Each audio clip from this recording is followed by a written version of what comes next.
dan tadi tidak terekam. Saya akan bicara ulang, lalu saya akan merekam. Ini saya sayangnya tidak bisa share ke YouTube atau gimana, nggak apa-apa. Saya minta izin panitia untuk merekam ya. Jadi nanti kalau misalkan ada masalah, saya share rekamannya. Oke, saya ulangi ya.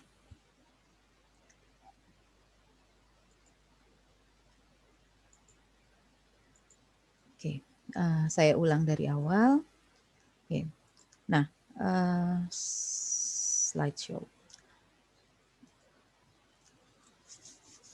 Hari ini kita akan bicara tentang berpikir konsep.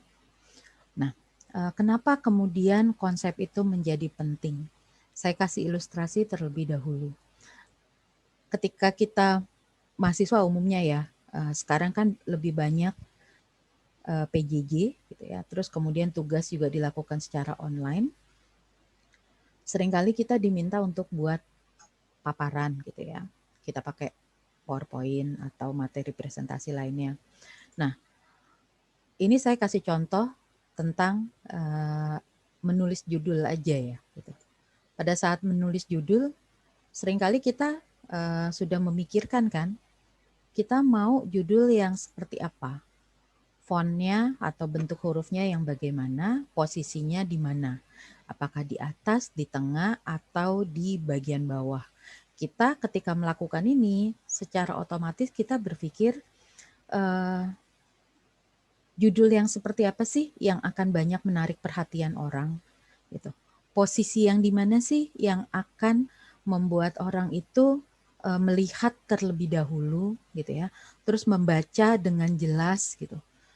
Bagaimana caranya orang tertarik untuk melihat presentasi yang saya buat, gitu. Bagaimana orang bisa mengamati dengan baik apa yang saya buat. Gitu.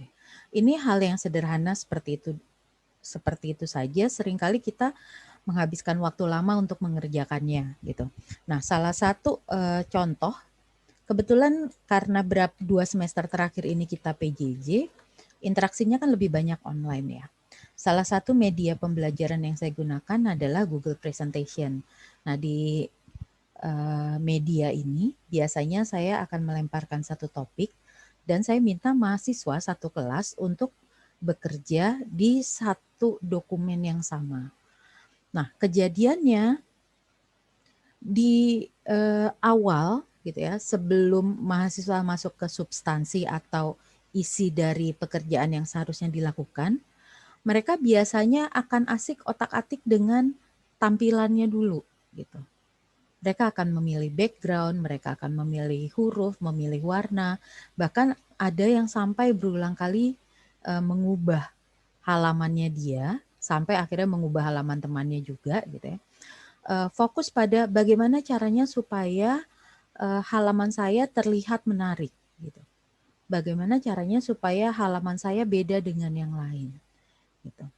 Nah, pada saat kita melakukan itu gitu, apakah kita punya konsep gitu, atau kita buat dulu konsepnya gitu. Itu pertanyaan saya yang paling sederhana gitu ya. Mungkin kita tidak menyusun dulu konsepnya, tapi kemudian di kepala kita ada bayangan bahwa oh, pekerjaan saya harus terlihat seperti ini. Nah, ini adalah satu prinsip dasar dari sebuah konsep. Konsep itu beradanya di bukan beradanya ya, konsep itu bermula itu di dalam kepala kita, di dalam pemikiran kita. Jadi dia merupakan satu kondisi mental, sikap mental gitu. Bahwa kita membangun konsep itu di kepala, di dalam otak kita. Baru kemudian nanti kita akan tuangkan. Untuk arsitek atau mahasiswa arsitektur, konsep memegang peranan yang sangat penting. Gitu, terutama di kelas-kelas perancangan gitu ya. Apakah di kelas lain tidak menggunakan konsep? Oh, menggunakan juga. Kelas apa aja?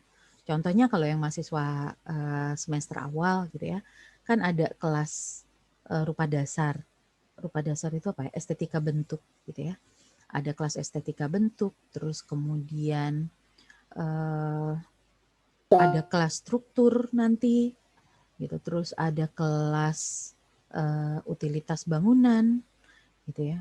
Ada kelas fisika bangunan, terus ada mata kuliah lain.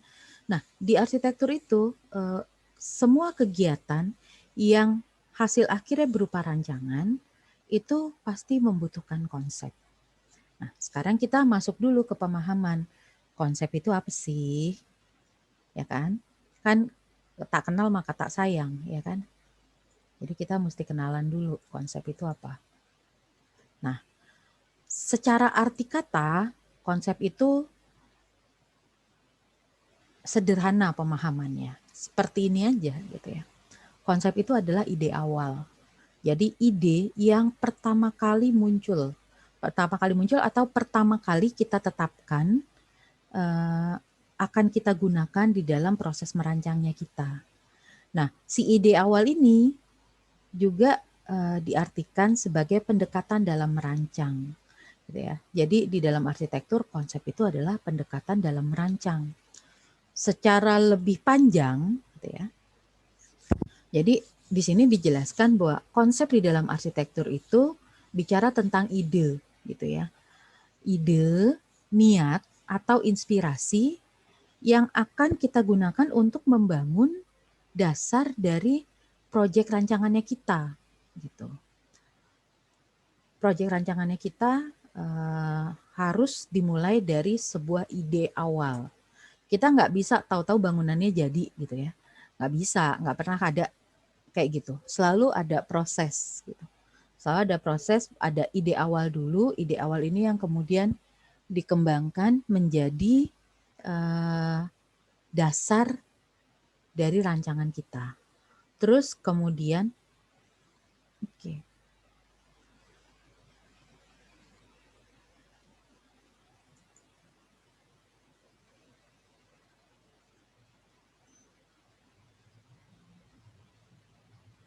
Oke, terus kemudian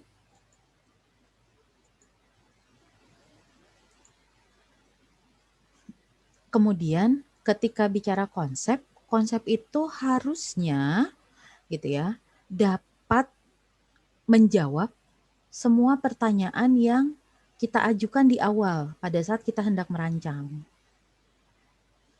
Gitu. Jadi konsep itu harus bisa digunakan sebagai alat untuk menjawab pertanyaan atau membantu kita untuk mengambil keputusan tindakan apa atau proses apa atau langkah apa yang harus diambil gitu. Nah, itu fungsi konsep. Jadi dia harus bisa menjawab pertanyaan awal yang kita buat.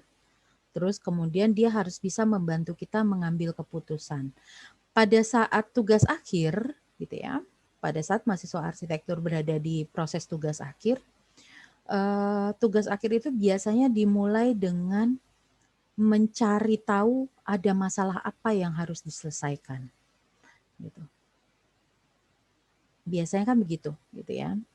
Ada permasalahan apa sih yang mau dijawab melalui rancangan kita, gitu. Tugas akhir itu selalu dimulai dengan pertanyaan.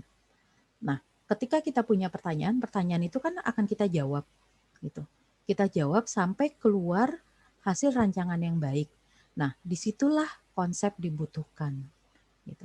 Konsep itu fungsinya itu untuk membantu kita menjawab pertanyaan yang sudah kita ajukan di awal atau membantu kita untuk mengambil keputusan. Nah, karena dia merupakan bagian dari proses pikir gitu ya, proses berpikir, konsep ini juga nanti akan membantu kita dalam menyusun metodologi gitu. Metodologi perancangan. Jadi nggak ada yang namanya perancangan tanpa metodologi. Metodologi itu dapat diartikan bukan dapat diartikan, metodologi itu adalah ilmu tentang metode yang di dalamnya berisi tentang cara gitu ya. Metode itu cara gitu. Cara bagaimana kita melakukan sesuatu. Karena kita arsitek yang merancang, nah caranya adalah bagaimana cara kita merancang. Gitu. Disitulah peranan dari konsep.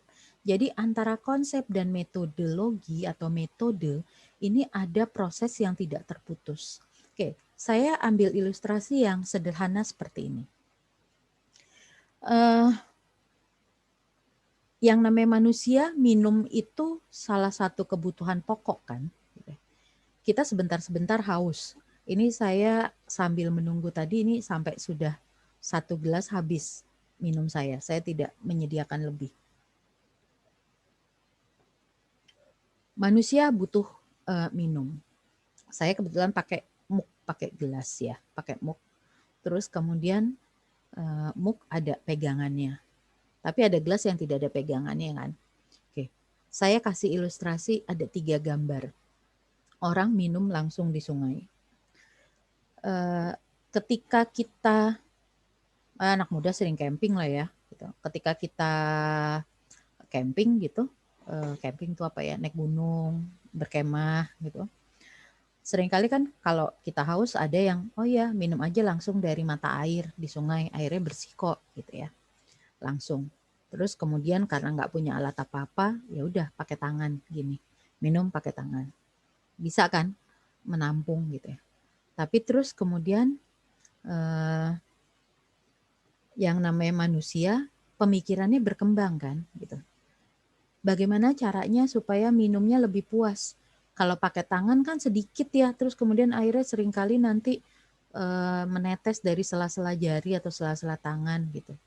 Terus kemudian kalau misalkan kayak gini jongkok, takut tergelincir, jatuh gitu. Terus kemudian gimana caranya supaya bisa enak minumnya? Ya udah ambil daun deh yang agak lebar gitu. Terus daunnya digunakan untuk mengambil air. Daunnya kita lipat, terus kemudian air itu bisa ditampung di daun tersebut, terus kita minum. Gitu. Terus kemudian berkembang lagi idenya. Gitu. Air sungai kalau nggak dimasak kan kotor, belum tentu airnya bersih, suka bercampur tanah, bercampur pasir, belum tentu juga tidak ada kotoran di situ gitu. Bisa aja ada bakteri gitu, bakteri penyakit. Oke, kita buat alat yang bisa memfilter air sungai itu sehingga kemudian bisa langsung diminum. Nah, 3 gambar ini kan menceritakan tentang proses minum kan. Nah, apa hubungannya dengan ini? Alur ini. Yang pertama adalah yang namanya perancangan selalu dimulai dari pertanyaan. Di sini pertanyaannya adalah bagaimana kita bisa meminum air, bagaimana kita bisa menghilangkan haus, gitu. Bagaimana kita bisa meminum air dari sungai, gitu. Terus kemudian itu pertanyaannya kan, gitu. Terus kemudian ya idenya yang pertama adalah pakai tangan, gitu. Tangan itu bisa digunakan untuk menampung air. Metodenya gimana atau caranya gimana? Tangannya ditangkupkan, gitu. Tangannya ditangkupkan sehingga membentuk cekungan, gitu. Nah di sini aja kita udah bicara konsep kan, gitu. Konsepnya apa, gitu? Konsepnya adalah cekungan, gitu. Cekungan itu yang bisa menampung si air. Nah ini yang terjadi di awal. Terus kemudian ini adalah sesuatu yang sangat temporer kan, sangat sementara. Yang lebih baik seperti apa? Nah, yang lebih baik adalah oh ya, airnya ditampung di satu cekungan. Cekungannya yang dapat menampung air dalam jumlah yang cukup. Mulai kita memikirkan material gitu. Ada material, ada alat mungkin, itu alat bantu, ada proses pembuatannya gitu. Ini akan masuk di metodologi kan, di cara gitu. Sehingga kemudian muncullah ide oh iya, kita bisa gunakan daun yang lebar, daunnya itu ditekuk sedemikian rupa gitu ya. Sehingga kemudian daun itu bisa digunakan untuk minum dan menampung air gitu. Nah, ini kan yang terjadi di sini kan, bahwa ada ide, ada desain proyeknya, ada pertanyaan yang dijawab, ada keputusan yang dibuat. Nah, di dalamnya ini ada metode gitu. Ada metode tentang bagaimana hal tersebut dilakukan. Begitu juga dengan yang terakhir gitu. Di sini pertanyaannya lebih kompleks kan gitu ya. Kalau di sini pertanyaannya bagaimana bisa minum gitu ya. Di sini bagaimana bisa minum tanpa tumpah, tanpa takut jatuh tergelincir gitu. Di sini pertanyaannya bertambah lagi, bagaimana bisa minum langsung gitu ya dari alam dengan mudah tanpa takut tergelincir, tanpa takut jatuh dan sehat gitu. Ada pertimbangan tambahan lagi gitu. Nah, ini kan pertanyaan semua yang muncul di awal. Pertanyaan yang kemudian dijawab, dicari tahu bagaimana caranya, terus kemudian dieksekusi gitu. Nah, konsep itu terkait dengan ini gitu. Selama ini apakah proses yang seperti ini yang sudah dilakukan oleh kalian ketika mau membuat konsep? Yang saya perhatikan kalau di awal gitu ya, mahasiswa-mahasiswa semester awal biasanya kesulitan untuk menentukan dulu pertanyaan apa yang mau mereka jawab. Dan ini bukan cuma semester awal ya, gitu ya. Tapi bahkan sampai semester akhir. Gitu. Sampai semester akhir, sampai tugas akhir, menentukan pertanyaan aja sulit gitu. Mencari masalah utamanya aja sulit gitu. Jadi sebetulnya ketika kita buat konsep, kita tidak akan bisa membuat konsep tanpa terlebih dahulu kita menentukan atau mengetahui masalah apa yang mau kita selesaikan. Jadi kita harus membiasakan dulu buat pertanyaan, kita mau menjawab masalah apa sih? Gitu. Itulah sebabnya ketika di kelas perancangan, tahapan awal yang dilakukan atau yang harus dilakukan oleh mahasiswa adalah mengenali proyek yang akan dilakukan itu apa. Mereka akan merancang apa. Karena ketika mereka mengetahui apa yang akan mereka rancang, punya fungsi apa, punya peran apa di dalam ruang gitu ya, di dalam ruang kota, di dalam lingkungannya, pertanyaan itu bisa muncul. Jadi, sebelum kita berbicara konsep, kita pertama kali harus tahu lebih dulu pertanyaan apa yang mau kita jawab. Baru nanti kita bisa menyusun konsep. Gitu. Konsep itu selalu membuahkan hasil. Hasilnya adalah ini, ada rancangannya, gitu ya. Oke, saya sekarang masuk ke yang main-main dulu. Arsitektur itu sebetulnya menurut kalian bisa seperti ini nggak? Saya pakai contoh yang nggak pakai bangunan ya, karena bangunan itu lebih kompleks. Kita pakai contoh yang ini dulu deh, pakaian.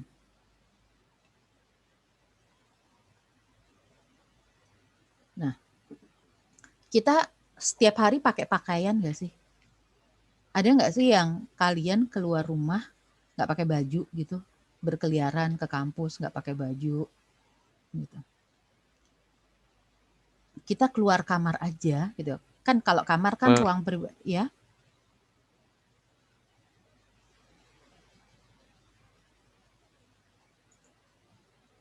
Kenapa? Ada yang bersuara barusan. Oke, pakaian itu adalah arsitektur yang paling dekat sama kita, paling dekat dengan kita. Yang pertama adalah gini, ketika bicara arsitektur, ya, itu bicara tentang bagaimana manusia berusaha untuk melindungi dirinya dari alam sekitarnya dia. Itu dulu prinsipnya gitu ya. Memang akhirnya ketika bicara arsitektur banyak yang mengaitkannya dengan bangunan. Tapi sebetulnya kita bisa mulai dari pakaian dulu deh gitu ya, yang lebih gampang. Yang punya prinsip sangat dekat dengan prinsip perlindungan yang ada di dalam bangunan. Nah, ketika kita keluar rumah, kita akan melindungi tubuh kita kan. Yang pertama anggap yang paling esensial dulu deh. Kita melindungi tubuh kita dari cuaca, gitu ya, dari iklim dan cuaca yang terjadi di sekitar kita. Gitu. Kita butuh nih kayak sekarang ini mendung, kita butuh pakaian yang cukup tebal karena udaranya agak dingin, gitu ya. Kalau kita keluar rumah mungkin kita mau pakaiannya yang lebih tahan air gitu. Nah, di situ pakaian memiliki fungsi. Fungsinya adalah melindungi tubuh kita, gitu ya. Melindungi tubuh kita dari cuaca, dari iklim, dari kondisi yang bisa mempengaruhi kesehatan kita. Selain itu yang pertama ya, untuk kesehatan tubuh. Yang kedua, bicara tentang norma, gitu ya. Ada norma, ada nilai, gitu ya, bahwa orang kalau beradab keluar rumah pasti berpakaian, gitu ya. Kalau misalkan dia tidak pakai baju sama sekali keluar rumah, orang akan menganggap dia memiliki gangguan mungkin gitu. Oh, dia lagi sakit gitu. Pemikirannya atau pikirannya terganggu sehingga kemudian dia berkeliaran tidak menggunakan pakaian gitu ya. Itu yang kedua. Terus yang ketiga, kita bicara tentang citra gitu. Kita mau menonjolkan citra yang seperti apa sih? Gitu.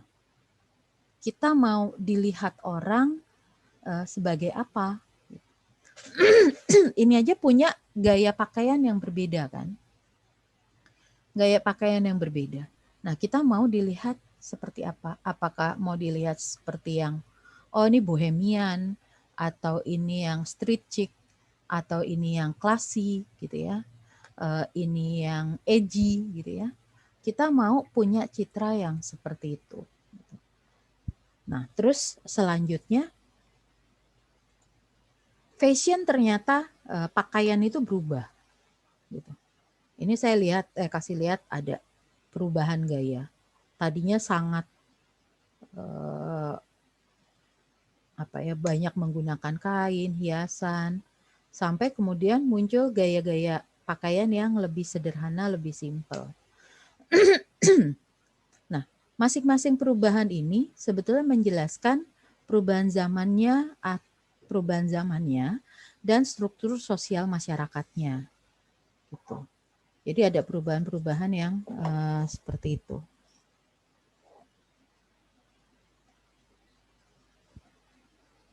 Nah, ada perubahan seperti ini, gitu ya.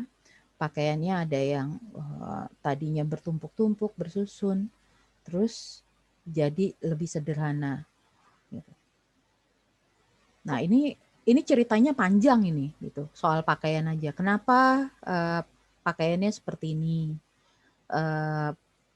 Posisi perempuan di tengah masyarakat seperti apa, gitu. Terus kemudian kenapa makin ke sini makin irit kainnya gitu ya. Ini pakaian ini menunjukkan kelas gitu ya, kelas di dalam masyarakat, menunjukkan tentang struktur sosial di tengah masyarakat, aktivitasnya gitu ya. Jadi arsitektur juga gitu. Arsitektur itu bukan cuma semata-mata kita buat bangunan gitu. Tapi arsitektur itu merupakan respon terhadap zamannya gitu ya. Apa yang terjadi di periode itu. Nah, selanjutnya saya kasih lihat ini seharusnya bisa duluan tadi ya. Nah, ini street fashion gitu ya, apa ya, gaya berpakaian di jalanan dari berbagai daerah yang berbeda. Gitu. Beragam kan? Gitu. Ada yang sukanya warna-warni, ada yang sukanya menggunakan warna-warna yang pastel tone, ada yang lebih tertutup gitu. Di satu sisi kalau yang tertutup ini bicara tentang nilai yang dianut gitu ya. Di daerah-daerah yang Muslim pakaiannya lebih tertutup, ini kan ada nilai yang dianut kan. Tapi terus kemudian mereka juga tetap mau menampilkan citra gitu ya. Saya punya citra seperti ini. Terus mereka juga mau melindungi diri dari iklimnya gitu. Sehingga kemudian keluarnya seperti ini.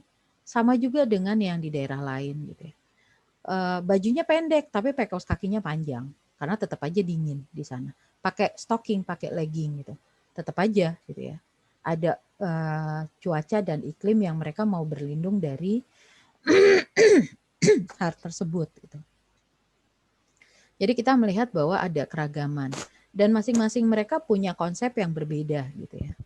Jadi ada yang Harajuku style seperti ini, ada yang apa bilangnya? Kalau ini kan kayak dari komik gitu ya, manga style gitu ya. Mereka mau kelihatannya seperti Lolita gitu, manga style seperti ini. Ada yang maunya kita urban chic gitu ya, terus dandannya kayak gini gitu. Nah, ini semua pasti ada konsepnya kan. Nah, sekarang saya bawa ke sesuatu yang lebih arsitektural. Kita bicara konsep. Konsep itu apa sih gitu. Nah, ini karena kita agak kesulitan untuk dialog secara langsung ya. Saya justru akan memulai membahas konsep dengan menjelaskan hal-hal apa saja yang biasanya dilakukan oleh mahasiswa arsitektur dan sebetulnya yang mereka lakukan itu bukan sedang menyusun sebuah konsep. Gitu. Nah, nanti kalian lihat sendiri, kalian pernah melakukan kesalahan seperti ini atau enggak. Gitu. Yang pertama adalah ini. Ini saya paling sering ketemu. My concept is sustainability. Gitu ya. Sustainability itu adalah keberlanjutan. Gitu ya. Sustainabilitas. Nah, terus kemudian jawabannya, sustainabilitas itu bukan konsep. Kenapa bukan konsep? Yang pertama adalah kita seringkali terjebak dengan menggunakan kata-kata keren, gitu ya. Kata-kata yang kita baru dengar sekilas, terus kita merasa kata ini keren, sehingga kemudian kita akan gunakan si kata ini dalam rancangannya kita. Sementara kata ini bermakna sangat luas.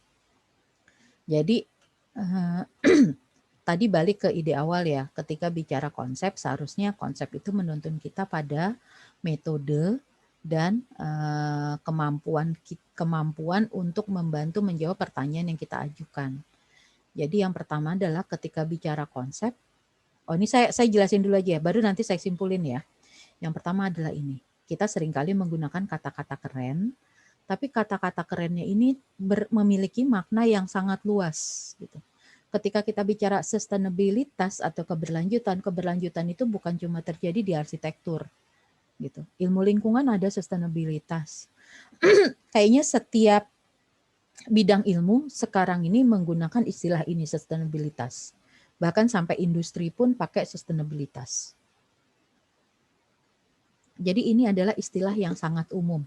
Keren, tapi sangat umum. Jadi yang pertama adalah kita harus menghindari yang umum ini. Terus yang kedua adalah kita bikin novel, cerita gitu. Tulisan semua. Konsep saya adalah menerapkan segala hal yang mungkin bisa dilakukan di dalam desain ini sehingga orang bisa merasakan sesuatu, bisa bla bla bla bla bla. Kita bercerita tapi kita buatnya dalam tulisan gitu. Nah, di sini kita harus ingat bahwa apakah arsitektur itu menulis atau menggambar gitu. Arsitektur lebih mudah dipahami melalui tulisan atau melalui gambar. Nah, kita harus bisa menjawab itu dulu. Arsitektur itu lebih mudah dipahami dengan cara apa? Kalau dia lebih mudah dipahami dengan tulisan, silahkan buat dengan tulisan. Tapi kalau tulisan itu ternyata nanti malah membingungkan dan membuat orang memiliki persepsi yang berbeda-beda, bukankah lebih mudah menjelaskannya dengan gambar, dengan sketsa? Sehingga kemudian ada urutan gitu. Yang pertama adalah hindari menggunakan kata-kata yang memiliki pemahaman sangat umum. Yang kedua, hindari membuat tulisan yang terlalu panjang yang membuat orang lain bingung dan bisa memiliki persepsi yang berbeda. Nah, ketika kita buat konsep, usahakan untuk buat dalam bentuk gambar atau sketsa. Dilengkapi dengan itu ya. Terus kemudian ini lagi. My concept is green architecture. Terus kemudian, ini pengalaman banget nih saya. Ini kesekian kali saya mendengar konsep yang sama. Jadi kebetulan tiap semester pasti saya jadi dosen pembimbing tugas akhir. Dan tiap mahasiswa tugas akhir pasti memunculkan konsep ini. Bukan lagi satu gitu. Tiap semester pasti ada konsep yang sama, arsitektur hijau, arsitektur modern, ini, itu, gitu ya. Selalu menggunakan kata-kata yang sama. Disitulah kemudian saya berpikir bahwa selama ini ternyata jangan-jangan mahasiswa tidak cukup paham dengan konsep itu seperti apa. Gitu. Jadi menggunakan kata-kata yang sangat umum. Terus kemudian kurang spesifik. Terus ada yang melakukan proses seperti ini. Saya nggak butuh konsep, tapi saya udah ngerjain banyak. Jadi dia buat gambarnya lengkap, denah, tampak, potongan, detil, 3D, dan lain-lain. Tapi begitu ditanya konsepnya apa, konsepnya nanti belakangan baru gambarnya udah jadi semua, baru bilang, oh ya udah deh, gambarnya jadinya kayak gini, saya konsepnya gini deh. Gitu. Itu belakangan dibuatnya. Sementara kan seharusnya konsep itu ada di awal, supaya bisa membantu kita di dalam proses kan. Ini kejadiannya gitu. Yang penting saya outputnya sesuai dengan apa yang diminta. Masalah ada konsep atau enggak belakangan gitu. Jadi mementingkan output daripada konsep yang seharusnya membantu mengarahkan untuk bisa keluar outputnya.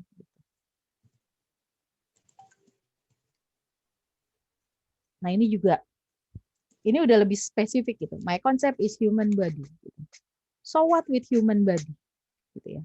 Ada apa dengan itu? Jadi konsep saya kayak konsep saya adalah burung. Itu juga. Aduh. Jadi seringkali kita sudah mencoba untuk lebih spesifik gitu ya. Ini lebih spesifik kan sebetulnya daripada arsitektur hijau gitu. Lebih spesifik tapi tidak dielaborasikan lagi spesifiknya itu seperti apa. Jadi cuma, nah ini kejadiannya kayak gini. My concept is human body. Terus kita gambar tubuh manusia dari atas gitu ya. Nah, ini kan kelihatan kan ada kepalanya, terus ada badannya, ada kaki gitu ya. Terus literally itu apa ya? Secara mentah gitu ya, secara mentah kita gambar tubuh manusia dari ini gitu ya. Kita gambar dari atas terus kita letakkanlah si ruang-ruang itu ngikutin si ini gitu. Secara langsung gitu. Apakah seperti ini sebetulnya kita mengolah sebuah konsep? Terus kemudian diletakkannya di denah. Siapa yang lihat konsep kalian kalau di denah? Apakah orang nanti melihat bangunan kalian pakai drone? Lihat dari atas terus kelihatan apa yang terjadi. Gitu. Nah, ini yang sering terjadi gitu ya sama mahasiswa. Terus ada yang seperti ini. My concept is potato gitu ya. Ini contoh. Konsep saya adalah kentang. Terus ya udah kentang aja. Terus kayak tidak mau melakukan usaha lebih gitu ya. Nah, ini yang umum terjadi ketika mahasiswa menyusun konsep, gitu ya, terutama mahasiswa di Unindra. Seringkali mahasiswa itu berhenti pada sesuatu yang umum, gitu ya, dan terkait dengan sesuatu yang umum dan seringkali tidak melakukan proses lebih lanjut, gitu ya, tidak melakukan proses lebih lanjut terkait si konsep yang dia mulai. Arsitek itu kan harusnya berpikirnya banyak gitu ya, berpikirnya apa ya? Kalau saya biasanya melihatnya begini, arsitek itu adalah salah satu profesi yang di dalam pekerjaannya itu melihat dalam tatanan multidimensi, dimensi yang banyak. Gitu. Jadi kita berpikirnya tidak linear, tidak satu garis, tapi kita berpikirnya beragam gitu ya. Kita berpikirnya itu dari berbagai sudut pandang. Jadi kalau misalkan kita melihat benda gitu ya, kita melihat benda, kita tidak melihatnya dari satu arah saja, tapi kemudian kita melihatnya dari berbagai arah yang berbeda. Gitu. Nah, itu cara kerjanya arsitek. Jadi cara kerjanya arsitek itu tidak seperti 3 orang buta melihat gajah. Gitu ya. Ini mungkin satu perumpamaan yang sering mungkin pernah kalian dengar gitu ya. Ada 3 orang buta, mereka mau tahu gajah itu seperti apa. Gajah itu kan binatang yang sangat besar ya. Nah, terus kemudian mereka masing-masing memegang satu bagian dari tubuh gajah gitu. Ada yang pegang belalainya, ada yang pegang telinganya, ada yang pegang badannya. Cara mereka menjelaskan kan akan sangat berbeda ya. Yang pegang belalainya dia bilang bahwa gajah itu memiliki diameter seberapa dan panjang. Gitu. Jadi dia akan bicaranya bahwa bentuk yang menyerupai tabung dan panjang lentur. Gitu. Yang pegang telinganya akan bilang, oh enggak, dia tipis tapi lebar. Yang pegang badannya akan bilang, oh enggak, dia seperti tembok. Gitu. Jadi masing-masing akan menjelaskan hal yang berbeda sesuai dengan yang dia sentuh. Sementara arsitek itu harus melihatnya secara menyeluruh sehingga bisa menjelaskan bahwa gajah itu seperti apa. Nah, kalau misalkan pakai ilustrasi, ilmu arsitektur itu seperti itu. Gitu. Kita harus mau melihatnya secara menyeluruh. Nah, kita masuk ke tahapan yang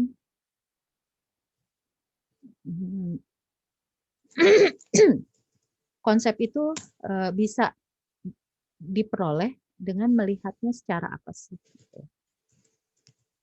Jadi gini, kita bisa dapat ide dari mana?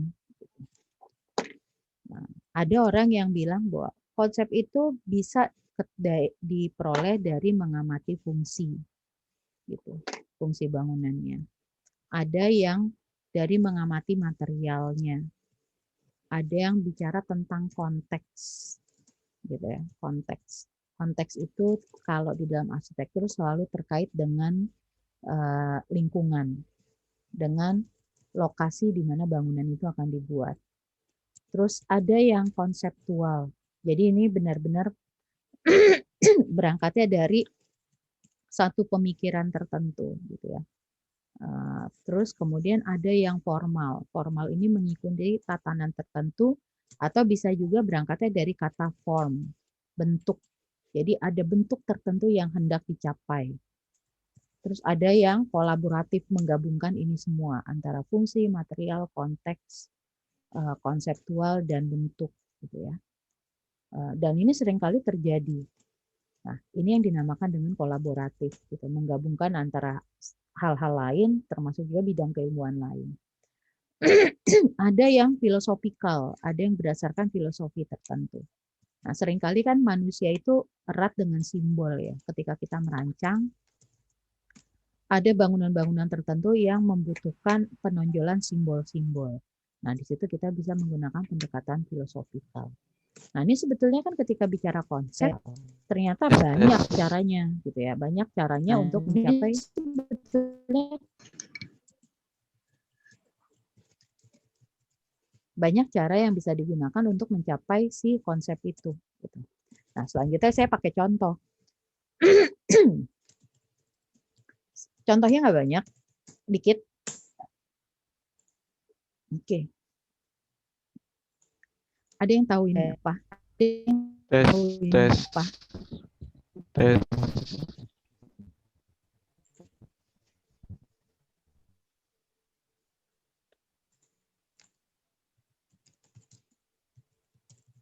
Jadi saya akan mencoba memperlihatkan salah satu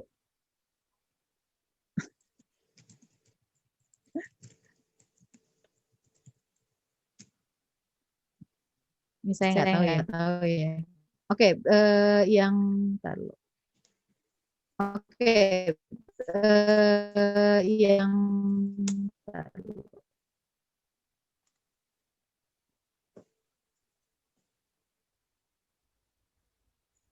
Suara saya kalau ada yang buka suara saya bergema. Oke, ini saya kasih lihat salah satu pendekatan yang dilakukan oleh Zahad. Bisa tolong di mute dong?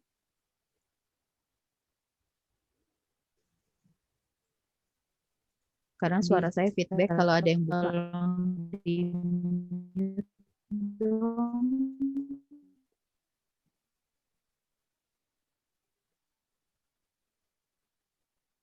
Oke, saya lanjutkan ya. Nah, saya ambil contoh ini. Ini yang dilakukan oleh Zahadid di dalam proses merancangnya.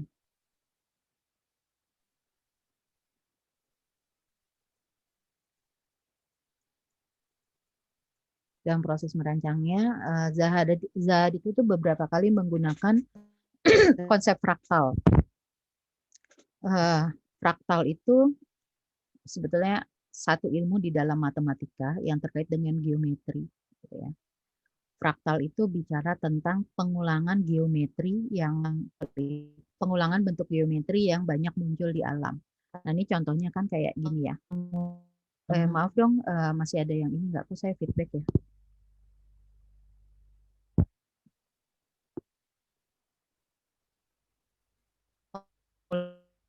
Oke,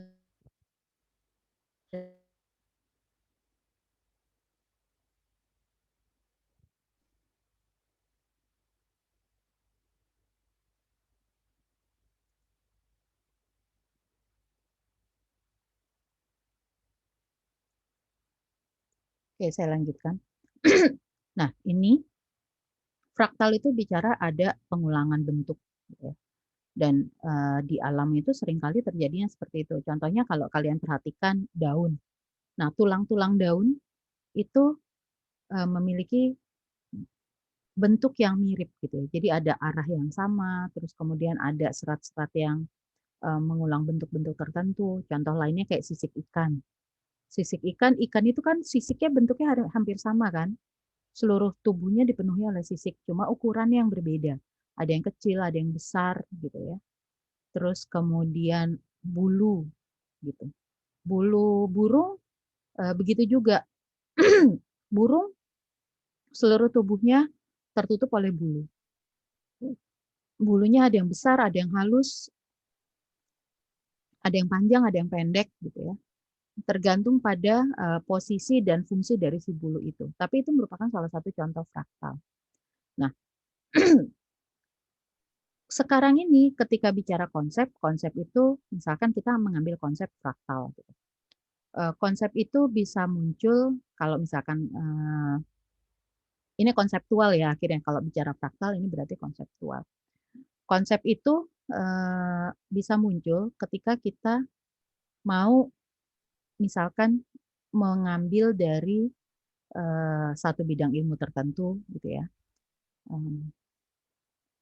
Dan sekarang ini kecenderungannya adalah yang namanya konsep harus berdasarkan riset.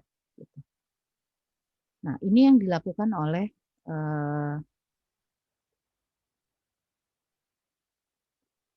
arsitek gitu ya. Ini beberapa contoh. Jadi misalkan kayak tadi bicara fraktal, ada pengulangan bentuk. Nah, si pengulangan bentuknya itu dipelajari sedemikian rupa. Gitu ya. Kalau sekarang kan bisa pakai computer aid ya. Jadi misalkan ada pengulangan bentuk geometri kotak-kotak, ada pengulangan bentuk segitiga. Gitu. Nah, ini dipelajari seperti ini. Bagaimana si bentuk ini tersusun, terus kemudian bagaimana susunannya itu bisa dijadikan bentuk gitu. Nah, ini yang dimaksudkan sebagai gubahan massa di dalam sebuah konsep. Misalkan kayak tadi kita punya konsepnya adalah fraktal dari si karang laut gitu ya, fraktal dari karang laut.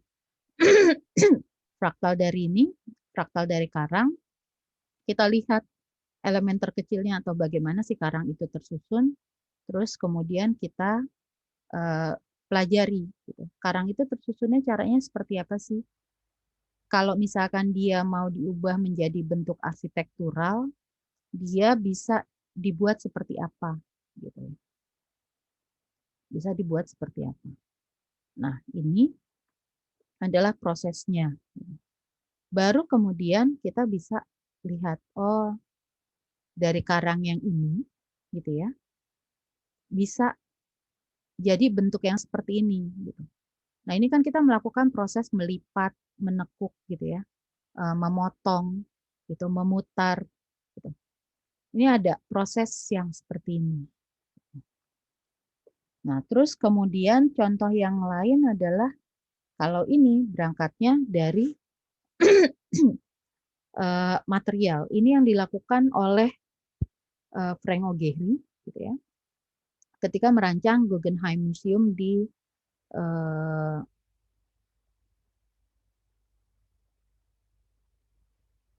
Bilbao di Spanyol. Nah, dia mulainya dari sketsa gitu. Terus dalam idenya dia gitu, dia bilang bahwa di bangunan itu semuanya lengkung, tidak ada bidang yang lurus kecuali struktur gitu. Struktur yang merupakan penopang gitu. Hanya struktur penopang itu yang boleh lurus, yang lainnya mau bidang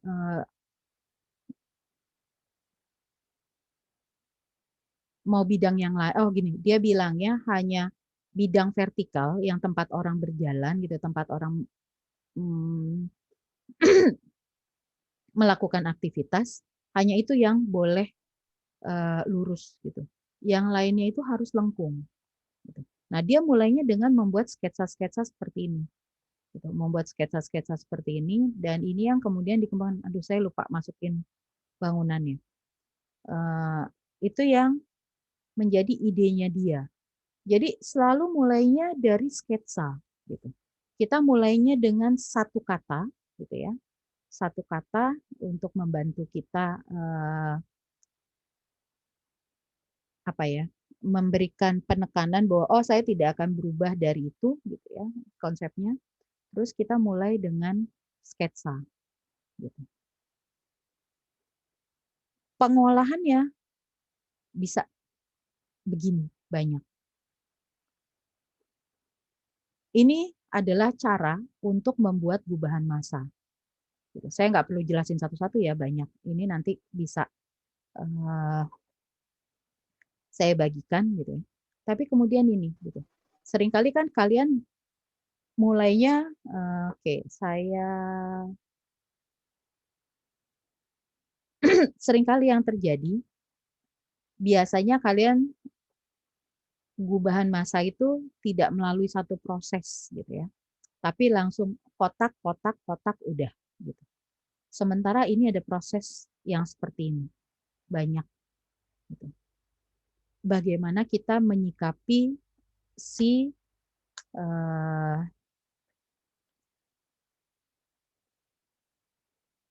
bentuk, bagaimana kita menyikapi bentuk yang akan kita hasilkan dari konsep awalnya kita.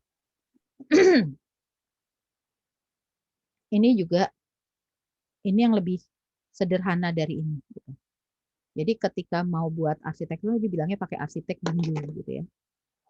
Bingo itu permainan yang nomor-nomor gitu. Nah, ini adalah cara untuk mengembangkan konsepnya. Gitu. Cara mengembangkan konsep yang sudah kita munculkan di awal. Apakah kemudian kita akan melakukan proses juxtaposisi gitu ya, hierarki, homogen, simetri gitu ya. Apakah kita akan menekankan tektonik gitu. Nah, ini adalah proses. Jadi yang namanya konsep itu selalu ada turunannya. Konsep itu nggak berhenti, jadi dia proses. Dia proses yang berlangsung sampai kemudian desain akhirnya itu selesai. Gitu. Jadi ada proses seperti itu. Nah, ini slide terakhir.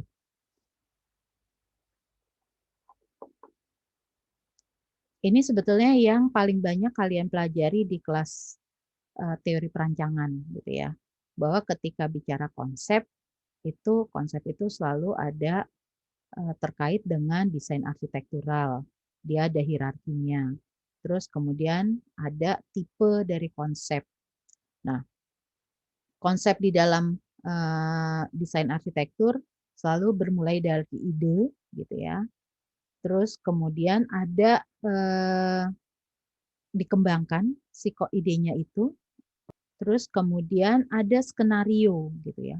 yang kita kayak membuat cerita, habis ini apa, habis ini apa, habis ini apa, ada tahapannya seperti itu. Terus ada hierarki dari konsepnya itu, gitu ya. Bagaimana kita melihat bagaimana apakah konsep itu sudah benar-benar berlangsung, gitu. Terus kemudian di dalam rancangan gitu, apakah konsep itu sudah benar-benar diterapkan dengan benar di dalam sebuah rancangan, gitu. Terus kemudian ada yang namanya self criticism gitu. Kita harus bisa mengevaluasi atau mengkritik sendiri, benar enggak rancangan kita sesuai dengan konsep yang sudah kita buat di awal. Gitu.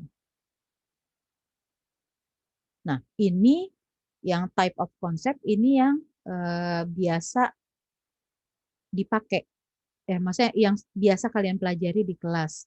Nah, ini yang biasanya juga dipakai ketika kalian bicara tentang konsep. Nanti pasti kalian akan bilang, oh saya konsepnya menggunakan pendekatan analogi, menggunakan pendekatan metafor, menggunakan pendekatan esensi, menggunakan respon langsung atau penyelesaian masalah. Atau saya mau mencoba membuat konsep yang ideal gitu. Nah, ini yang terjadi. Oke, ini slide terakhir. Ini slide terakhirnya saya. Saya sebetulnya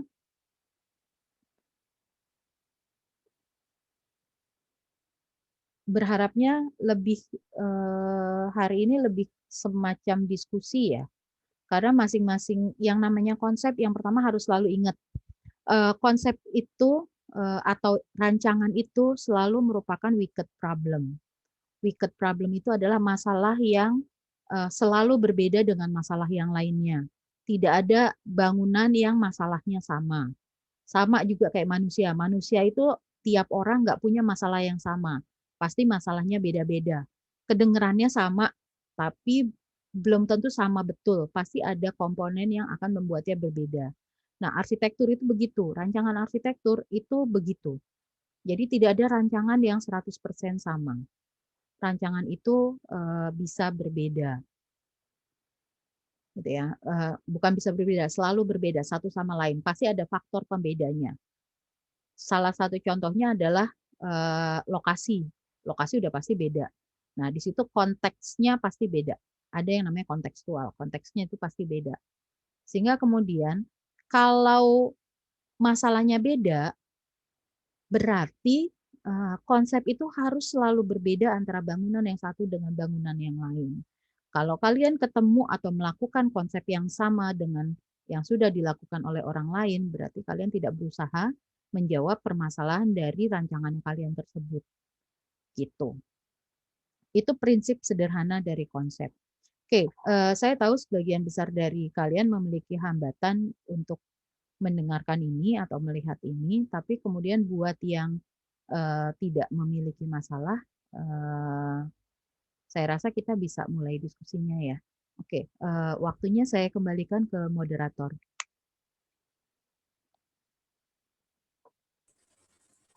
Baik, terima kasih atas materi yang telah Ibu berikan. Sebelumnya, apa suara saya terdengar jelas? Buat saya jelas. Baik. Untuk yang lain, apa suara jelas? Untuk peserta yang lain?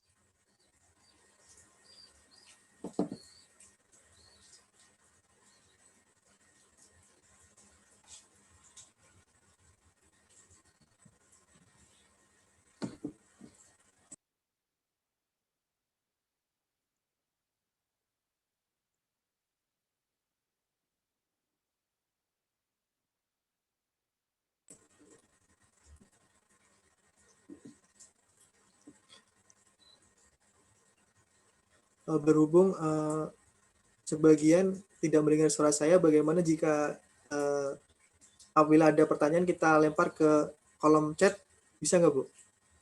Bisa. Bisa. Oke, Baik, baiklah jika ada pertanyaan. Oh, baiklah. nah ini kayaknya masalah semua ya. Saya coba gini ya, ini nanti selesai acara, eh, rekamannya saya coba masukkan ke YouTube supaya bisa dilihat. Kalau misalkan ada yang mau bertanya bisa di situ kali ya. Oh, baik, Bu. Sangat bisa, Bu. Saya Mungkin untuk coba tapi ya. mempermudah juga Iya, apabila ada yang saya bertanya. coba juga. Ini saya Baik, nggak Bu. tahu. Kayaknya masalahnya di Zoom-nya karena internet saya stabil gitu. Internet saya stabil. Iya. Dan saya tadi juga baca beberapa artikel dan mempunyai kendala yang sama sih, Bu. Seperti ini juga. Kendala apa? Sebagian jelas suaranya, sebagian tidak jelas. Oh gitu. Oke, saya mudah-mudahan ini Hmm. rekamannya bisa bagus ya. Saya juga nggak tahu kan, Baik. gitu. Iya nih, kita nggak tahu ya kenapa hari ini lagi bermasalah Zoom-nya. Iya. Padahal sebelumnya kita juga sudah melakukan briefing dan itu lancar-lancar saja, Bu. Kelihatannya, nah itu ada feedback. Iya, saya nggak tahu nih, kayaknya banyakan yang nggak bisa ngikutin. Saya serahkan ke panitia deh. Gimana? Apakah mau saya masukkan ke YouTube lalu kemudian kita diskusi di situ, atau bisa diatur ulang? Kalau misalkan mau diulang, silahkan. Kalau misalkan gitu. Eh, Mungkin kalau diatur ulang dan zoom-nya sudah Ya, baik, itu bisa sih, Bu, apabila Ibu juga bersedia. nggak apa-apa. Saya nggak apa-apa gitu. Mungkin tapi kita buat tidak terlalu formal kayak tadi ya, gitu. Karena Oh iya, nanti langsung ya ke langsung aja. materi aja gitu ya. Oh Iya, iya. heeh, mm. Oh, oh. Itu juga bisa sih, Bu. Mungkin kalau Karena waktunya, sebetulnya eh, ini kesempatan untuk kita diskusi aja gitu ya, bentuknya iya. diskusi. Karena kan bukan kelas ya, gitu. Bukan kelas, jadi sebenarnya harapan saya sih lebih diskusi gitu. Jadi kayak masing-masing orang kan punya masalah atau punya masalah yang berbeda ketika mau memikirkan, oh konsep itu dapat idenya dari mana sih gitu ya. Gitu. Tapi Sayang aja. kalau untuk berjaga-jaga, kalau misalkan nanti saat melakukan diskusi ulang, Mm-mm. zoom-nya masih bermasalah, kita lempar ke Google Meet, itu kira-kira bagaimana, Bu? Nggak apa-apa, saya medianya apa aja terserah. Ini lancar kalau ngobrol. Wah, gimana ya? Kalau Bu, Ya, kalau sesama pakai laptop gitu kadang ada yang bisa, Bu. gitu. Itu lancar, tapi yang lain kan nggak ada suaranya sama sekali. Ini saya nggak ngerti ya, karena kan saya biasanya mengajar pakai Zoom ya, dan biasanya nggak pernah ada masalah gitu. Nggak pernah ada masalah ya, maksudnya satu semester ini. Ya mungkin itu. Ya udah, aduh, karena share screen enggak dong. Saya biasanya kalau ngajar saya share screen. Nggak mungkin enggak, kan saya pasti nyiapin materi. Ya udah, gini, saya tadi merekam, saya nggak tahu nanti saya cek apakah rekamannya bagus apa enggak. Nanti saya coba masukkan ke YouTube. Sebetulnya kalau saya berpikirnya gini, ya saya berpikirnya gini, ketika bicara konsep sebetulnya ini masalah yang sama yang dihadapi oleh semua orang gitu. Kita biasanya memang apalagi mahasiswa ya, kalau mahasiswa kan belum terbiasa membuat konsep, jadi kita biasa mengalami masalah-masalah itu gitu. Saya juga dulu waktu masih mahasiswa, waktu S1 juga mengalami kendala yang sama dan melakukan kesalahan-kesalahan yang sama ketika membuat konsep gitu. Jadi normal sebetulnya, namanya juga proses belajar gitu ya. Saya juga melakukan itu gitu. Melakukan apalagi kalau dulu kan sumbernya agak sulit ya. Nggak kayak sekarang gitu, medianya banyak, ada internet yang kita bisa lebih mudah akses informasi. Kalau dulu kan enggak gitu ya. Dulu enggak, buku terbatas gitu. Jadi kemudian ya apa yang diajarkan di kelas itu yang kita gunakan gitu. Pengetahuan itu yang kita gunakan. Nah, memang ketika bicara konsep sebetulnya ini bukan pembicaraan yang 1 jam selesai gitu ya. Karena ternyata banyak sekali yang harus dibahas gitu ketika bicara konsep. Tapi minimal itu dulu deh. Minimal sebetulnya yang saya mau sampaikan mungkin yang di awal-awal deh, yang ketika saya bicara slide ke-7 sampai ke-13 gitu ya. Bicara tentang apa sih kesalahan apa sih yang biasanya dilakukan oleh mahasiswa ketika membuat konsep gitu ya. Nah, kesalahan yang sama yang juga dulu saya lakukan gitu. Terus kemudian kita harus mulai berpikir konsep itu di tahap mana gitu. Di tahap mana, sejak kapan gitu. Bisa nggak konsep justru dipikirkan di akhir gitu. Ternyata kan nggak, konsep harus selalu di awal. Nah, ini yang hal-hal penting seperti itu sih sebetulnya yang saya mau bisa sama-sama kita pahami. Sama sebetulnya diskusinya bisa lebih bebas gitu ya, karena kita kan tidak maksudnya seharusnya ini lebih informal gitu ya. Yang kita membicara konsep itu sebagai wicked problem gitu, masalah yang selalu berbeda antara masalah satu dengan masalah lainnya gitu. Jadi nggak ada yang sama, semua beda. Gitu. Saya itu aja mungkin ya yang dari saya ya. Saya akan share, terus kemudian kalau misalkan mau diulang khusus untuk diskusi, silahkan nanti panitia yang atur. Baik Bu, sebelumnya kita juga harus berdiskusi dengan peserta juga baiknya gimana. Nanti Ya, kalau emang perlu melakukan diskusi bareng lagi dan Ibu menyetujui, kami siap untuk ya mempersiapkannya. saya serahkan ke panitia gitu ya. Iya, baik Bu. Nanti kelanjutannya seperti apa, karena ini kan hambatan bukan yang kita inginkan ya. Iya.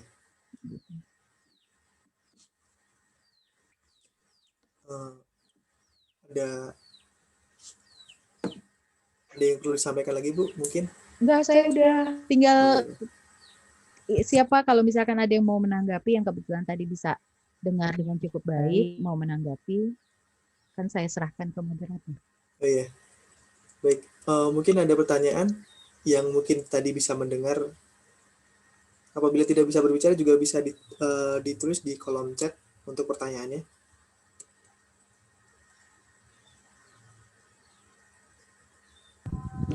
Ya, mohon izin. Saya Fajar Rameka Mustafa.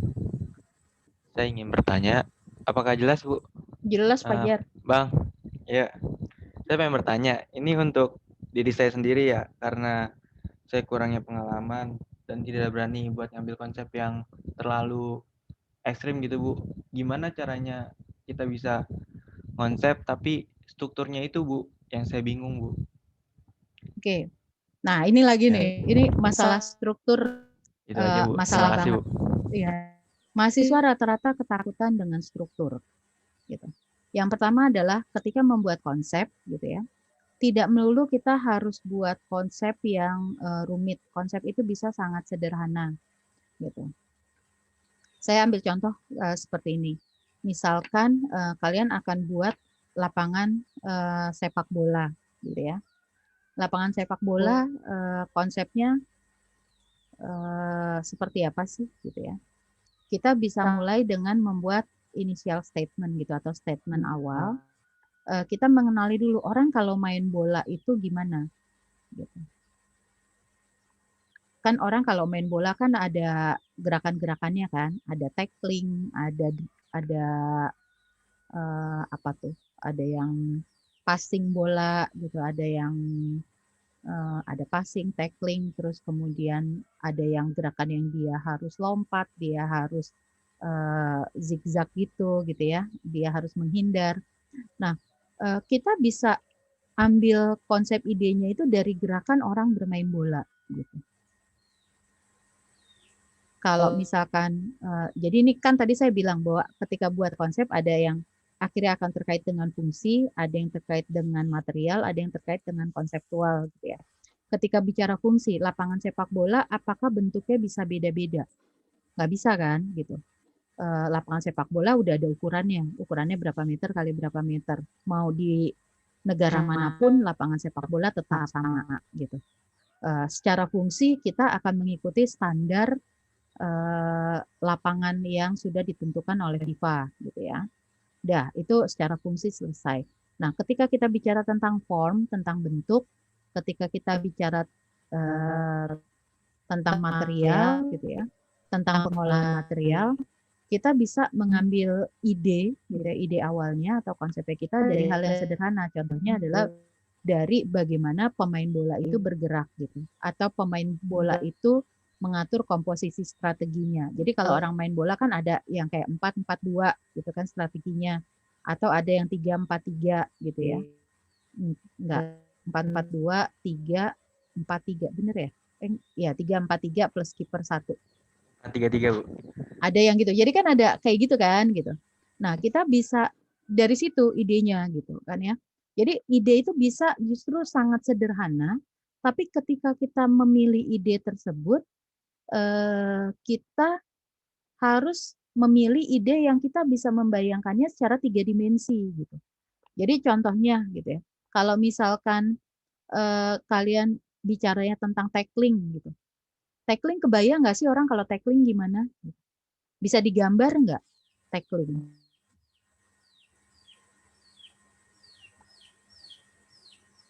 Lebih sama kalian misalkan buat konsepnya gini, saya buat konsepnya damai.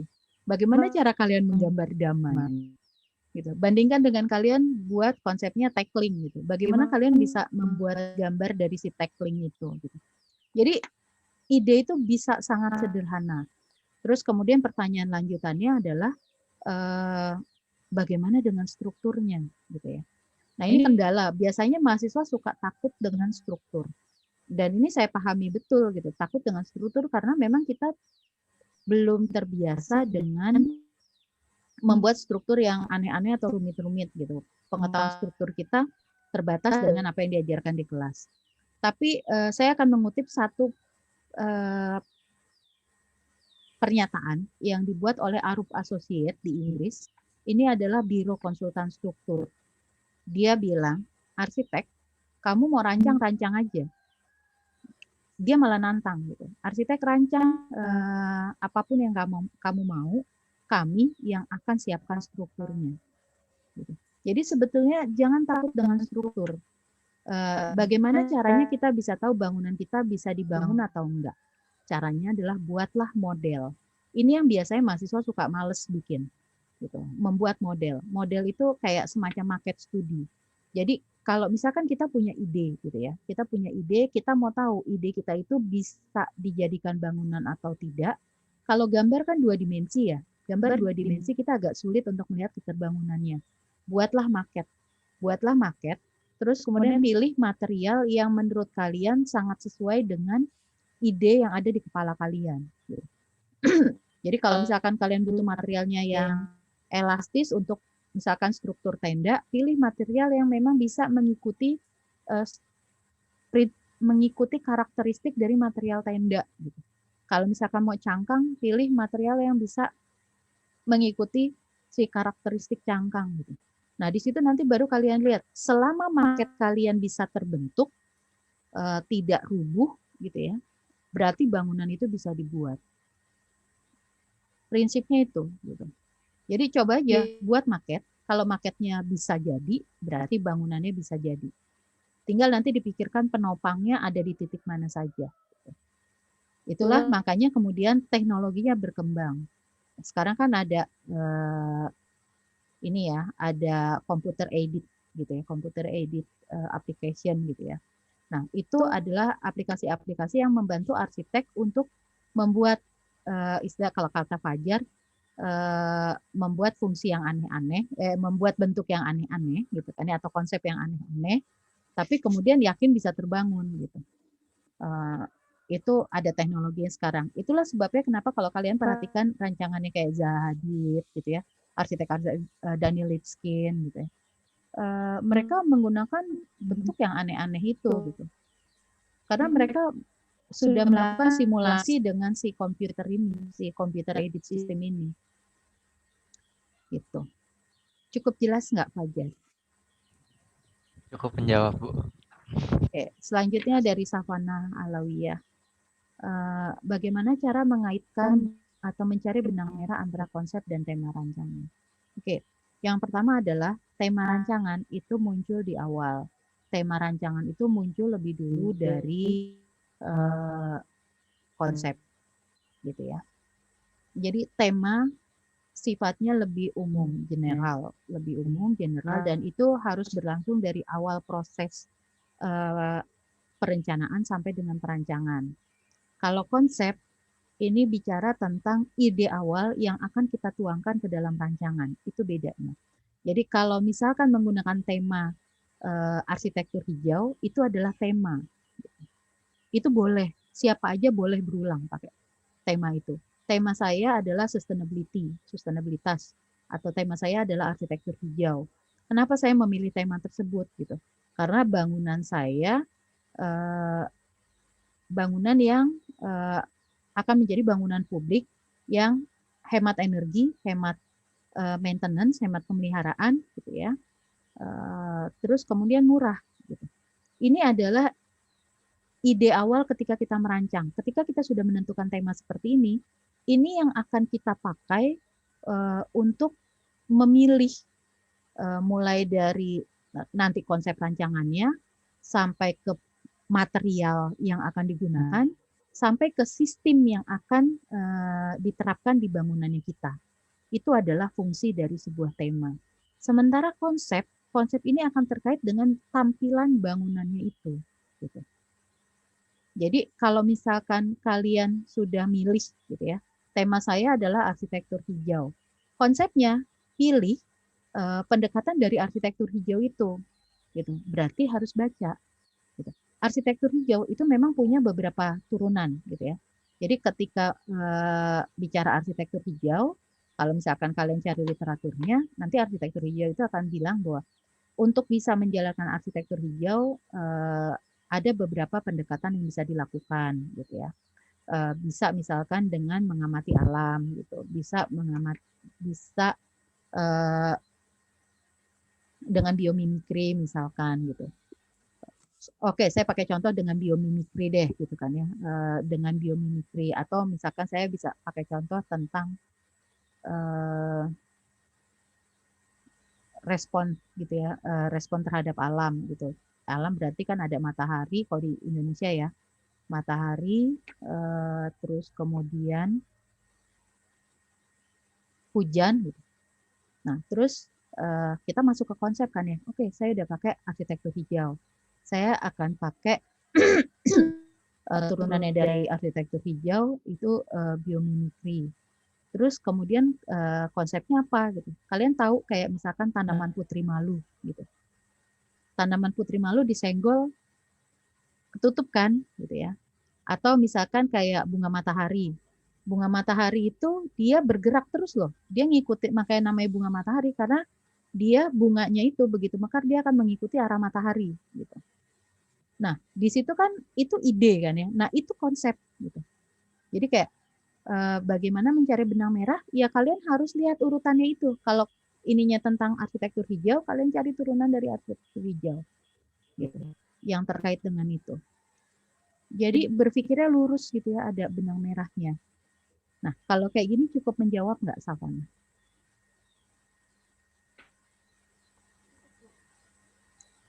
Mudah-mudahan cukup ya. Nanti kalau misalkan mau tanya lagi, bisa dikembangkan dari yang tadi. Terus Maulana Ibrahim, bentuk mengikuti fungsi, fungsi mengikuti bentuk. Oke, di arsitektur sekarang ada 3, bukan cuma itu. Ada form follow function, bentuk mengikuti fungsi, function follow form, fungsi mengikuti bentuk. Satu lagi adalah form accommodate function, gitu. Bentuk mengakomodasi fungsi. Jadi sebetulnya tidak ada yang salah dari semua hal itu. Gitu. Konsep bisa berangkat dari berbagai arah yang berbeda. Makanya tadi saya bilang, ada yang dari fungsi, ada yang dari bentuk, gitu ya. Kalau misalkan kita mau menonjolkan image tertentu, biasanya kita akan berangkatnya dari fungsi dulu. Kita akan berangkatnya dari bentuk dulu, gitu. Misalkan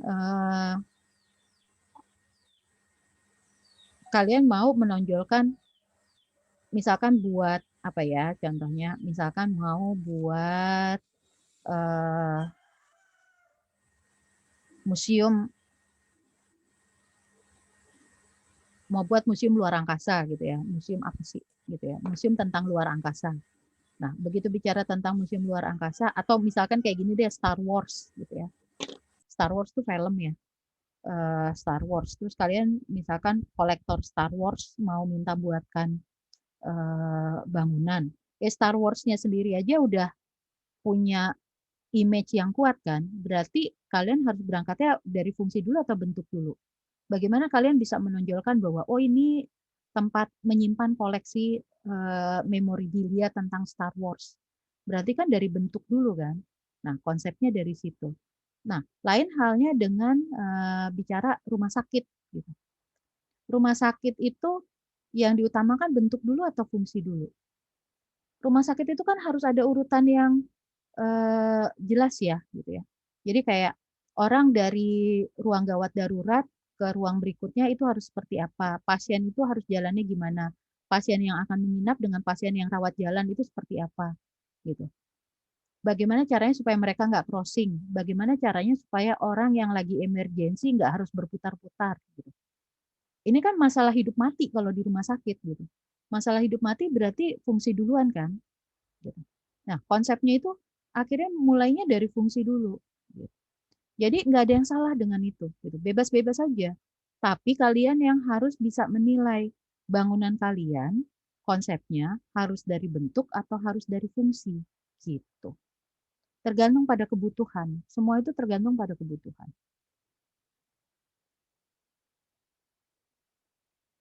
Saya rasa cukup ya. Gitu.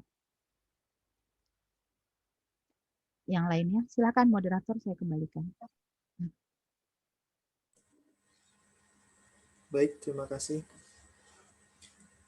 Mungkin jika ada yang mau bertanya kembali, silakan open mic atau menuliskan di kolom chatbook. Apa ada yang mau bertanya kembali?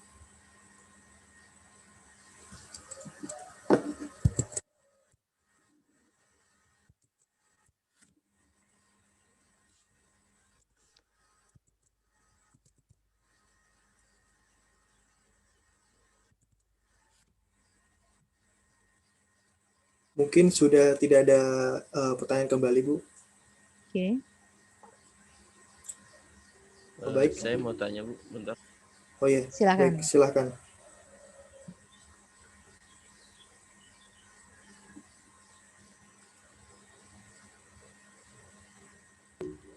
Mengenai ini apa namanya kan dari banyak dari mahasiswa itu masih apa namanya sulit buat menentukan tema konsep itu, kadang masih apa namanya persepsi dari kita sama dosen buat asistensi itu kita temanya seperti ini, konsepnya seperti ini. Dosen tuh punya penilaian sendiri apa namanya terus terbalik nih gitu. Nah, itu cara yang tepat buat menentukan tema konsep itu seperti apa ya, Bu? Yang pertama ketika bicara tema, tema sudah pasti lebih umum. Gitu. Kalau konsep itu sangat spesifik. Sudah, jadi kayak misalkan gini, tema itu ketika saya bicara wadah untuk minum, itu adalah tema. Tapi ketika saya bilang cangkir, itu adalah konsep. Kalau itu jelas nggak? Kalau saya bicara wadah untuk minum, bahkan gayung pun bisa dipakai untuk wadah minum kan? Terus kemudian aneka benda bisa dijadikan wadah untuk minum karena yang disebutkan itu sesuatu yang sangat umum, wadah untuk minum. Tapi begitu saya bicaranya cangkir, saya bicaranya gelas plastik gitu, itu sangat spesifik. Nah, ketika sudah mencapai titik yang spesifik dan tidak lagi keliru dengan benda lain gitu ya, atau dengan objek lain, itu adalah konsep. Kalau di dalam perancangan itu kurang lebih seperti itu, membedakan tema dan konsep. Jadi kalau misalkan konsep kalian itu masih bisa disalahartikan dengan objek lain, berarti itu belum cukup spesifik untuk menjadi konsep.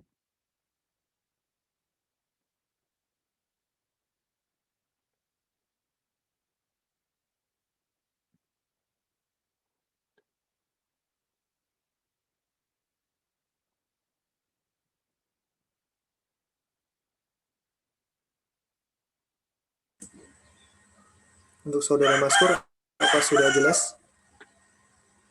Jelas. Baik, terima kasih. Mungkin ada pertanyaan yang lain yang ingin disampaikan? Silakan, Pong. Udah bawain aja, Mang. Kalau pura lo Pong, tawa. Udah makan Bu tadi kan. Nasi kuning ya? Lo baru dimakan nasi kuningnya. Kita pakai dulu. Asik ada nasi Kalau kuning. malu, Pong. Tidak ada? Kamu hilang sih, Gil. Kamu hilang. Itu ada. Kalau bikin konsep harus ada perizinan atau enggak? Enggak. Konsep kan ide kamu. Kalau perizinan itu lain lagi urusannya. Kalau perizinan itu kan terkait sama izin bangunannya. Itu enggak ada kaitannya sama konsep. Tapi ketika mengembangkan si konsep menjadi desain memperhatikan perizinan, ya itu mau nggak mau. Tapi konsep itu perlu izin atau enggak. Jadi contohnya gini, kamu mau buat bangunan pencakar langit di tengah perkampungan, otomatis kan nggak boleh gitu. Berarti dari awal juga harus ditolak gitu pekerjaannya karena memang secara perizinan itu nggak boleh gitu.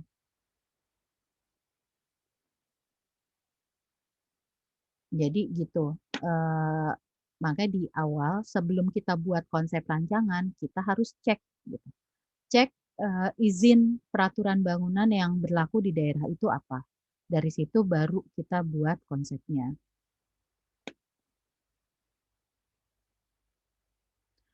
Nah, itu ya kurang lebih jelas kalau terkait perizinan. Yang kedua adalah apakah bisa menggabungkan beberapa konsep atau tema? Pertanyaan saya, kamu bingung nggak nanti? Gitu. Itu aja. Kamu bingung nggak?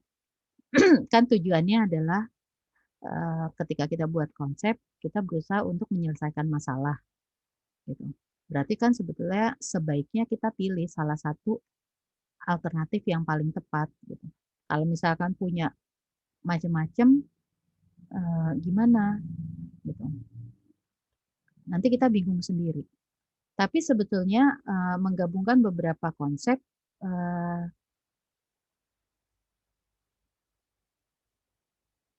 bisa terjadi, gitu ya. Tetapi bukan untuk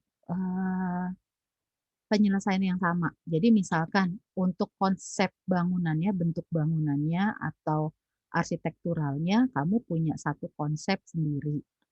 Konsep yang lain itu untuk sistem di dalam bangunannya. Misalkan utilitasnya akan pakai konsep apa. Nah, itu bisa kalau kayak gitu. Jadi nanti digabungkan antara konsep besar dengan konsep turunannya. Jadi sebetulnya ada satu konsep besar, ada satu konsep turunan. Gitu.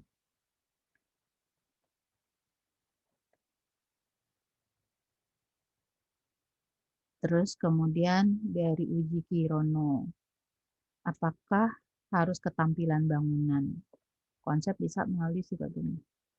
Jadi gini, yang namanya arsitektur menyeluruh kan. Gitu. Konsep itu juga itu menyeluruh. Gitu. Jadi bukan hanya tampilan. Ya, yang utama kan sebetulnya tampilan dulu. Kita kalau pakai baju ngapain? Ya kan tampilan dulu gitu kan. Sifat bangunan itu apa?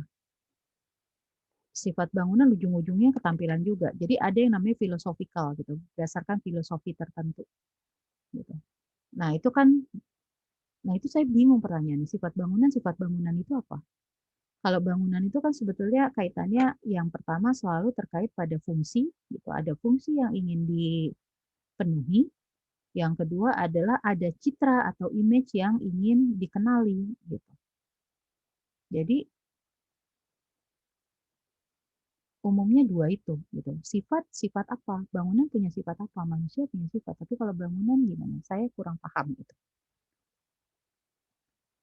terkait sifat bangunan. Tapi kemudian kalau misalkan ada nilai filosofis yang mau ditonjolkan, ya itu bisa juga tergantung arsiteknya gitu. Tapi dia harus paham betul apa yang akan dia buat. Perlu nggak kita punya satu gaya yang kita buat jadi ciri khas setiap stupa? Saya ambil contoh beberapa arsitek ya. Kayak Le Corbusier itu mengalami perubahan gaya gitu. Gaya dia di awal sama gaya dia di akhir itu ada beberapa perubahan. Philip Johnson gitu juga, zaman modern dia merancang dengan pendekatan modern. Postmodern dia bermain-main dengan postmodern. Jadi sebetulnya ada beberapa arsitek yang memang mengembangkan gaya mereka sendiri gitu ya. Itu jadi ciri khasnya dia. Itu mungkin gitu ya. Jadi kalau kayak di Indonesia orang udah ngenalin banget kalau Yuri Antar gayanya gini, Andra Matin gayanya gini gitu, nggak ketuker deh. Masing-masing orang akan punya ciri khas sendiri kok gitu. Hanya tinggal itu jam terbang lah ya, jam terbang nanti akan ketemu ciri khas masing-masing seperti apa. Gitu. Tapi saya pikir kalau misalkan sekarang di kelas ya, justru yang penting itu adalah mengembangkan ketertarikan kita terhadap style. Gitu. Jadi kita mau bermain-main dengan banyak gaya yang berbeda. Sebelum nanti kita akan tahu, oh saya sukanya yang lebih seperti ini gitu. Ciri khasnya saya ini. Saya sukanya main-main dengan ini. Masing-masing orang akan menemukan kekhususannya. Gitu. Itu. Terus bagaimana dengan konsep yang biasa saja jadi bentuk bangunan yang bagus. Itu intinya adalah di riset dan eksplorasinya. Jadi kan tadi saya kasih lihat kan di slide share saya kasih lihat bermain-main dengan gubahan massa. Nah, intinya adalah jangan pelit gitu. Jangan pelit bermain dengan gubahan massa. Jangan udah buat satu selesai. Tapi ketika buat gubahan massa yang dia merupakan turunan dari konsep, buat sebanyak mungkin gitu. Buat terus dokumentasikan. 1, 2, 3 misalkan sampai 10. Buat berapa gitu ya, sampai 10, 20 gitu ya. Nah, dokumentasikan baru nanti kita bisa melihat dari yang proses yang sudah kita lakukan, mana yang menurut kita paling bagus. Kalau misalkan tidak terbiasa melakukan eksplorasi seperti itu, membuat gubahan massa, nggak akan ketemu arsitektur yang bagus seperti apa. Terus kemudian referensi itu penting. Gitu. Membaca itu penting. Melihat-lihat itu penting. Jalan-jalan itu penting. Arsitek itu ditentukan oleh seberapa banyak dia melihat. Gitu. Itu adalah referensi. Semakin banyak kita melihat, semakin banyak kita membaca, gitu ya. Semakin banyak kita punya referensi bangunan, baru di situ kita bisa mengembangkan konsep yang lebih baik.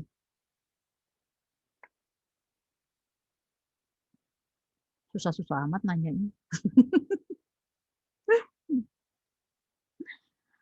Oke, selanjutnya Rian ya. Saya langsung aja ya. Banyak nanyanya, dikit-dikit. Konsep bagus menarik gitu. Bagaimana agar konsep kita bagus dan menarik? Ya, buat spesifik mungkin gitu, buat sedetail mungkin gitu.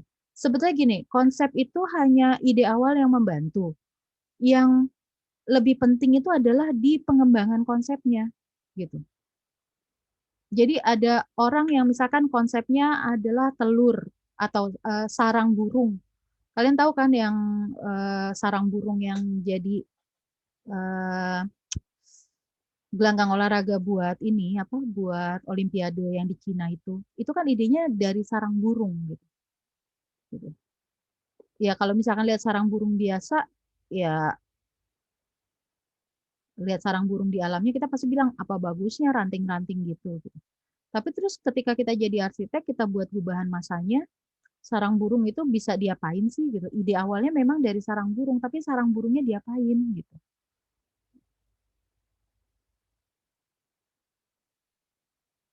Sarang burungnya diapain? Nah, di situ baru kita bisa, oh iya bagusnya kalau digubah seperti ini, ditambahkan, dikurangi, diputar gitu. Makanya kemudian tadi ada slide yang isinya kata-kata banyak gitu. Nah, itu adalah cara gitu. Cara bagaimana kita bisa melakukan gubahan masa itu gitu.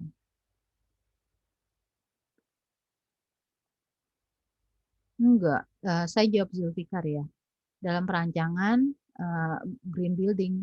Green building itu kan bukan masalah perizinan, tapi green building itu masalah pendekatan kita ketika merancang. Itu bisa satu kesatuan kok, gitu. Bisa satu kesatuan. Green building itu kan temanya. Bisa satu kesatuan dengan konsep, dengan citra yang mau kita tonjolkan. Begitu kita di awal kita bilang, saya mau pakai green building, kita sudah kita tidak bicara izin ya, kita tidak bicara izin di sini gitu ya. Begitu kita bilang, oh saya temanya mau pakai green building, kita dalam menyusun konsep kita sudah memperhatikan gitu. Kita akan menggunakan material apa yang hijau, kita akan memilih sistem apa yang hijau, kita akan mengatur orientasi bangunan di tapak seperti apa sehingga kemudian mendukung si arsitektur hijau. Itu satu kesatuan. Terus kemudian bentuk bangunannya, konsepnya itu baru dibuat lebih detail gitu. Misalkan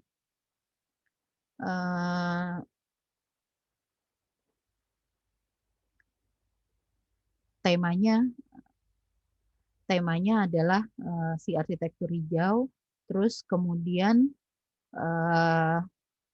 konsepnya adalah fotosintesis gitu ya.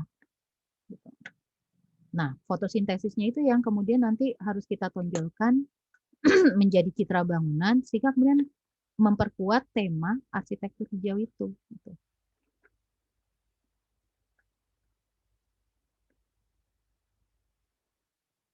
Terus selanjutnya dari Aditya, nggak perlu. Karena masing-masing kelas stupa itu proyeknya beda. Proyeknya beda, fungsinya beda. Terus itu kan mengikuti perkembangan mata kuliah yang dipelajari ya. Fungsinya udah pasti berbeda. Terus kemudian luasannya berbeda, konteks kawasannya juga berbeda. Jadi masing-masing disesuaikan, kalau untuk stupa masing-masing disesuaikan dengan kelas stupanya. Ada masalah apa yang mau diselesaikan di situ. Gitu. Udah ya, saya udah jawab semua. Kalau belum jelas, silakan ditanyakan lagi. Silakan moderator.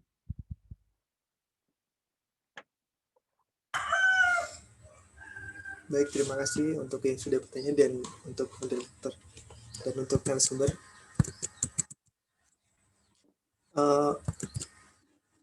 Mungkin cukup sekian di kita hari ini. Saya lanjutkan untuk acara berikutnya yaitu penutupan. Semoga apa yang narasumber sampaikan oleh yang sangat luar biasa bermanfaat bagi kita semua. Amin. Saya atas nama panitia mengucapkan mohon maaf apabila acara ini berlangsung terdapat kekurangan atau suatu hal yang kurang baik. Terima kasih Bu Arum atas sudah bersedia Sama-sama. untuk mengisi acara pada hari ini dan terima kasih untuk semua peserta yang ikut hadir dalam acara ini. Cukup sekian acara ini. Terima kasih. Wassalamualaikum warahmatullahi wabarakatuh. Waalaikumsalam warahmatullahi wabarakatuh. Untuk informasi lebih lanjut nanti akan di-share melalui grup WhatsApp webinar. Sekali lagi terima kasih. Ya, saya izin mengakhiri rekaman terus izin keluar ya. Baik, Bu.